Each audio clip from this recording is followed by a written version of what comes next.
nome é Vitor Pessoa, sou arquiteto e urbanista, formado em 2009 pela Universidade Paulista da Unip. Tenho o escritório já consolidado desde 2009, nós somos já CNPJ, nós somos uma empresa de arquitetura.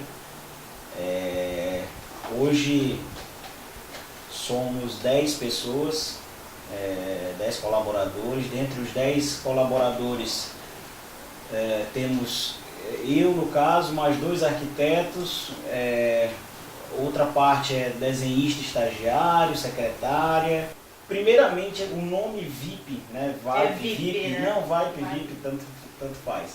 Na verdade, foi uma parceria, na época, com um sócio que eu tive, não era nem em si só do escritório de arquitetura. Nós construíamos, então, o VIP era Vitor e Pedro. E hoje, como o Pedro saiu, ficou só Vitor Pessoa, né? Nós continuamos com o nome. Mas a VIP nasceu o nome em si dessa parceria inicial. Inicialmente nós fizemos um pouco de tudo, né? Eu acho que é o comum que se faz após se formar, é você tentar realmente fazer um pouco de tudo e o que o mercado está te oferecendo, né? Para depois você ir migrando para aquilo que mais você se identifica. Vimos a necessidade de constituir uma empresa, já que geralmente os arquitetos utilizam de formas autônomas, né, para exercer a profissão inicialmente, e posteriormente a gente viu que o nosso perfil de escritório atendia bastante outras empresas, indústrias, então que era necessário um CNPJ. Então a ideia realmente foi firmar a empresa inicialmente como uma empresa de arquitetura, de projetos arquitetônicos. Hoje nós somos focados praticamente em atender tanto o setor comercial, nós atendemos também setores residenciais e multifamiliares através de empreendimentos, o próprio setor industrial e institucional. Na própria vivência de obra, que eu acho que é muito importante isso, principalmente para a questão de se projetar, né? Então essa vivência com obra foi uma coisa que eu busquei muito desde o início, é uma coisa que hoje eu ainda tenho muito prazer em ir e ver como está sendo executadas as obras, você vê como funcionam os sistemas construtivos, que isso cada vez mais faz com que teu projeto fique mais palpável, né? No começo é muito comum que você queira criar, você queira inventar muita situação, mas que você vê que a nossa realidade construtiva ainda é muito deficiente da própria mão de obra. Então, assim, você vê que o nosso processo construtivo ainda é muito arcaico, né? Então, essa busca de inovação, isso é uma das características que o escritório ganhou uma repercussão muito rápida, pelo fato de que nós sempre buscamos o diferente. Então, sempre fomos muito pioneiros em muitos sistemas, em que muitos arquitetos, às vezes, têm receio de ousar. Claro que quando se vai falar em ousadia, né, tem sempre uma preocupação, porque a responsabilidade de um projetista, principalmente quando se trata de um arquiteto, é que ele é o embrionário de todo o sistema. Então, assim, quando você começa um projeto em que você foi negligente de alguma forma, né, aquilo dali se reflete para o processo todo, né? Então, o arquiteto, eu digo que ele cria o embrião, e posteriormente vem os engenheiros fazendo complementares até chegar na execução e da execução. Então o resultado final de uma obra, de uma boa construção, é a somatória de vários fatores, que vai do arquiteto ao engenheiro, ao construtor e até mesmo ao proprietário. Quando você vai ousar, você precisa ter muito conhecimento do que você está falando para você conseguir fazer com que o cliente entenda e que ele confie em entregar aquele projeto e aquele, na maioria das vezes, sonho, investimento, né, nas suas mãos. Então, isso é uma característica que o escritório busca desde sempre, essa questão da inovação. O próprio escritório já é um reflexo disso. Nós fomos um dos pioneiros a criar um container de forma comercial, né? Até então, o próprio container, nós temos muito essa visão industrial, essa questão da visão que o container é simplesmente um objeto de carga e de armazenamento, né? Então, assim, o pioneirismo, você vai buscar inúmeras soluções, você vai ter que estudar sobre aquele sistema. Isso às vezes eu não digo nem do próprio container, mas vamos utilizar às vezes uma formatação construtiva em cima de steel frame. Então, você precisa estudar como funciona aquele sistema para que você consiga conceber um projeto racional, um projeto que seja execuível. Do próprio container em si, falando a nível mundial, já vinha se consolidando cada vez mais, né? Os países desenvolvidos já faziam essa utilização do container, né? como em obras residenciais, em obras comerciais, etc. Mas realmente a definição do container foi a partir do momento em que a necessidade do uso fosse transitória. Então essa foi o ponto de partida mesmo que nós definimos fazer uma construção em container. Foi nessa questão da sensação de que as pessoas, porque culturalmente iria existir uma resistência, né, de que todo mundo que chega e vê a obra, mas é apertado, mas é quente, mas qual a sensação, você fica enclausurado. Então, esses foram os terceiros fatores que nós viemos a pensar de que forma nós iríamos trabalhar. Então, partindo desse princípio, nós pensamos justamente em criar uma característica interna muito similar a uma obra convencional. Então, hoje nós temos aqui um piso onde ele tem esse aspecto da madeira, né? As paredes são em gesso acartonado, onde dá o aspecto de uma possível alvenaria, a própria iluminação, né? E aí sem contar, claro, que você pensando, a partir do momento que você pensa em uma obra em container, o fato dela ter a superfície em aço, você tem que pensar já no tratamento, né, térmico desse ambiente. Então, aí viemos a estudar de que forma nós faríamos esse isolamento térmico, né? Então, assim, foram N fatores que vem fazendo parte do desenvolvimento e que possivelmente é aonde você quer chegar. Assim, na verdade, claro, a crise existe, isso é uma realidade do nosso país e que está sendo muito nítida agora, né?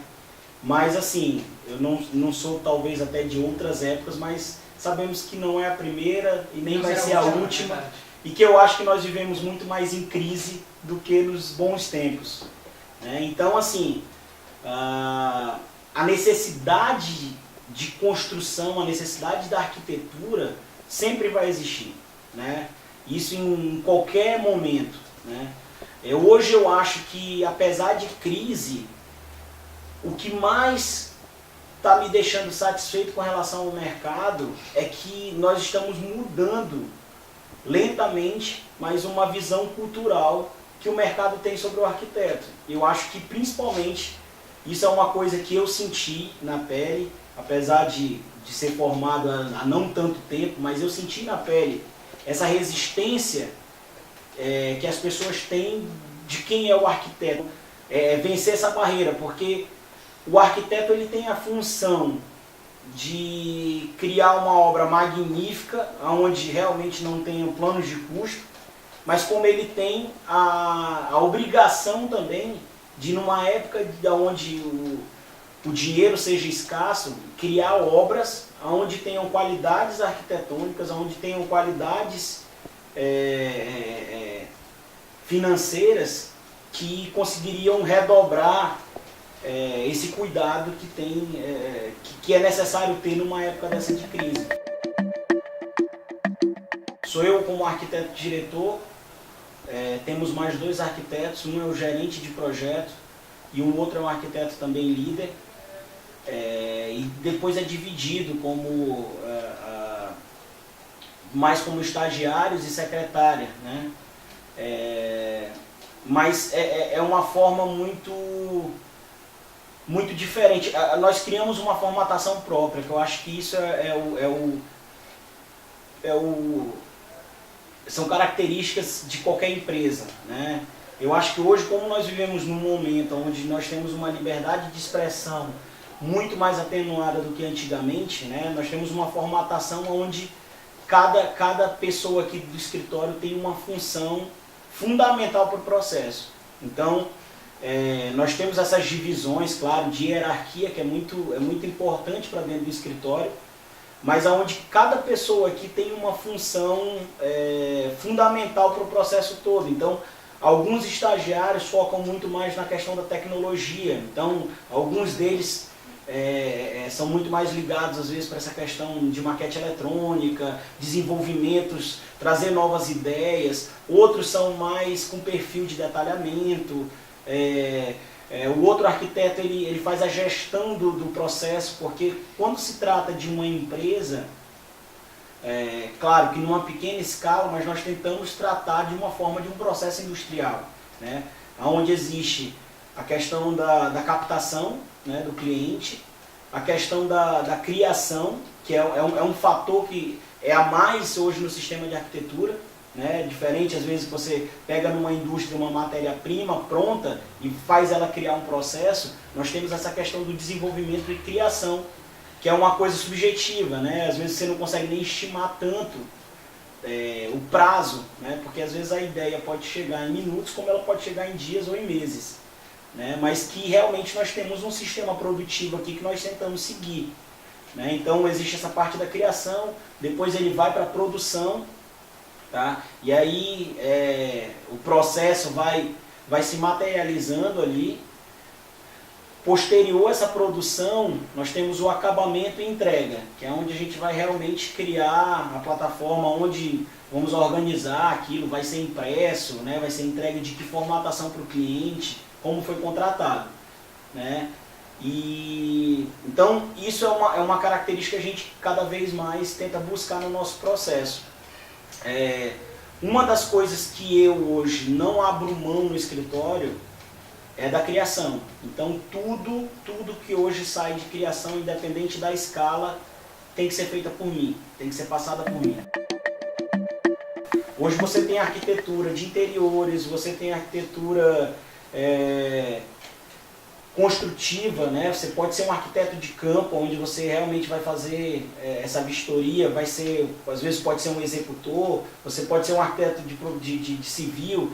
E às vezes, assim, claro, nós temos ainda um mercado ainda muito pequeno, mas você vê numa grande cidade como São Paulo, você vê escritórios de arquitetura focado em detalhamento, por exemplo, entendeu? Onde são pessoas que têm experiências e know-how suficiente para que eles façam só detalhamentos, né?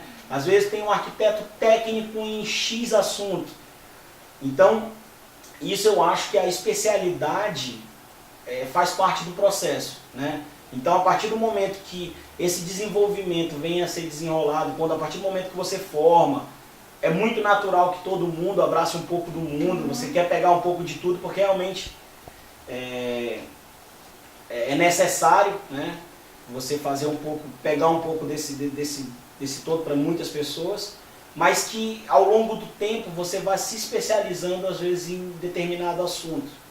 Eu acho que aí é um momento onde a arquitetura ela fica muito mais precisa, né? E de certa forma todo mundo tem oportunidade, né? Porque aí fica realmente cada um. Por exemplo, hoje eu tenho uma amiga que formou comigo na época e hoje ela é especialista em arquitetura de festa, de eventos. Então, assim, aonde até então ela foi uma das pioneiras daqui, né? E está sendo sucesso, é uma pessoa que está... Então, a verdade é essa, é você procurar nichos onde você se identifique, claro, que eu acho que a primeira situação é você gostar do que faz, e não buscar, às vezes, aquele nicho simplesmente por questões de oportunidade. E, em segundo, se especializar naquilo. Uma coisa que eu acho que a partir do momento que você busca ser empreendedor, principalmente ser um empresário no Brasil, você realmente passa de um nível de necessidade de cobrança muito alto, né? Então, hoje um empreendedor, necessariamente, para sobreviver no Brasil, você tem que ter um norte, né? Então, isso eu acho que já é uma característica que eu consegui desde sempre. Não sei se pelo fato eu não tenho ninguém na área de arquitetura na minha família, mas meu pai é comerciante. E talvez o fator de ser comerciante faz com que você, desde pequeno, faça esse exercício com você mesmo, de aonde eu quero estar, aonde eu quero chegar. Então isso eu levo como objetivo para a minha vida toda, não só no aspecto pessoal, mas no lado empresarial. Eu digo que, eu brinco, mas eu sempre falo muito isso para todo mundo, eu não sou uma pessoa gananciosa, mas eu sou uma pessoa muito ambiciosa. Então, eu sou uma pessoa que, eu falo que realmente eu tomo café, eu merendo, almoço, merendo, janto arquitetura. Eu trabalho no mínimo 14 horas com isso, eu vou dizer há 11 anos da minha vida, fazendo isso incansavelmente. E eu acho que não só é tão importante você se dedicar e amar o que você faz, mas realmente traçar objetivos. Então, hoje a gente, na verdade, assim, eu jogo o norte, né, para onde o escritório tem que ir, e aí vou tentando buscar subir degrau por degrau. Eu acho que, tirando a princípio, pela experiência que eu tive como estudante, eu acho que é fundamental a experiência em si, né? Quando você está no mundo acadêmico, você está buscando essa experiência, você está buscando se formar, né, e tentar ser o máximo daquilo possível, né? Então, claro que é fundamental o estudo, mas eu acho que é fundamental a experiência. Então, eu acho que não existe prazo para você começar a estagiar, para você buscar conhecimento em outras áreas. É você buscar também, como é uma fase onde você está se formando um arquiteto, é você buscar mesmo experiências diferentes. Então, onde às vezes você tem experiência no escritório, que tem características de arquitetura civil, às vezes num outro onde tem características de interiores, aonde tem um outro, às vezes você entra numa construtora e vai buscar às vezes uma arquitetura de obra, porque é nesse momento onde todo mundo está se formando um arquiteto e é onde um momento onde você tem possibilidades, onde você tem que errar ou acertar, e que são fundamentais esses erros e acertos, e que é uma hora onde a gente pode fazer isso, porque hoje o que me preocupa muito são as pessoas que estão se formando sem tanta capacidade e tem sido um reflexo negativo no mercado. Então isso se reflete para todo mundo, assim, não digo especificamente só para uma área, mas a gente precisa quebrar essa barreira cultural.